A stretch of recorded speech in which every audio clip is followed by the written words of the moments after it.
Hey everyone, this is Mr. Z, and we had something neat happen, and that is after we told this story, a friend of mine from Indianapolis, his name is Bennett, asked some important questions, and so I'm going to have him ask those questions here. How did the magicians have the power to copy what Moses and Aaron did? Okay, so Bennett's first question is, how did the other magicians in Pharaoh's court do these tricks? Well, here I've got a nickel in my hand, and I'm going to make it disappear. Look at that, it's all gone. You can't see it in my hands at all. I made that nickel disappear. Wait a minute, look what I did. I just stuck it in between my fingers. That's called a trick. So sometimes people do magic tricks. They can even make elephants appear and disappear. It's possible that Pharaoh's magicians were really good at doing tricks. But notice that in the story, God's snake, Aaron's snake, he gobbles up the snakes of the magicians. So God says, hey, I'm the best. I'm the most powerful, according to the Bible. So it's possible that they were doing a trick. Secondly, it's possible that they were using some supernatural power too. The Bible talks about many miracles that God does, but the Bible also speaks about times that Satan and forces of evil are involved in supernatural things. Like when Jesus found a man that was being bothered by demons and he sent the demons into a herd of pigs and the pigs ran over the cliff. That's a miracle that involved demonic power. Once there was a boy that his father said, help us.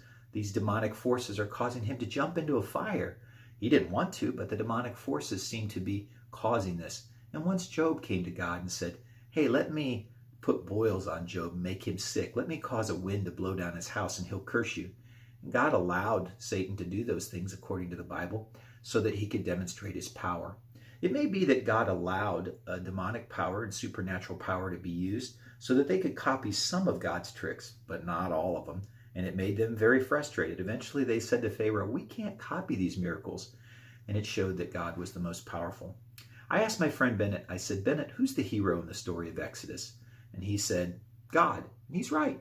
Most people might say Moses, but Moses wasn't the hero. God was just using Moses to display his power. And so the hero in the story of Exodus is God. And he displays his power through these two men and shows off in his miracles to say to Pharaoh, let my people go. I'm in charge. And the story of Exodus is God delivering his people from Israel. Bennett has another question. Why does the Bible not mention Pharaoh's name? Okay, Bennett's second question is why wasn't the Pharaoh named? And that kind of goes along with the first question. You see, the point of the book of Exodus was to show that God was more powerful than Pharaoh and all of the gods that he trusted in. And he was asking Pharaoh politely to let his people go, but Pharaoh wouldn't listen.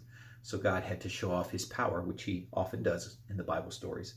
And so if you went outside and you were telling a story about how your family went to the pool for the day, you might say when you went outside, hey, there was a boy playing on his bike across the street. You might not mention the name of the boy because it's not important to your story.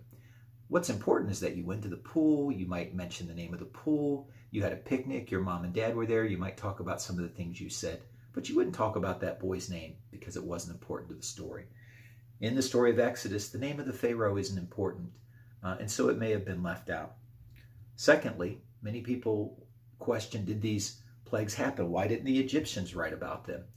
And sometimes when people wrote histories, they left out parts of the story that didn't make them look good. If they lost a fight or lost a battle, they wouldn't talk about that. If they won, they would talk about it. And sometimes they would exaggerate. If they beat 50 enemies, they might say they beat 500. And so sometimes stories got changed. But in this story of the Bible, Moses includes what's important. And so the name of the Pharaoh may not have been important to the story. And Moses left it out for some reason, namely because the point of the story was God is powerful and he's in charge. And so you can do research on all these things. There's some great videos now that show that these plagues likely did occur, and there's some evidence that they occurred. You can search that out online. Hey, thanks for being with us. Hey, and while I'm thinking about it, maybe you have a question.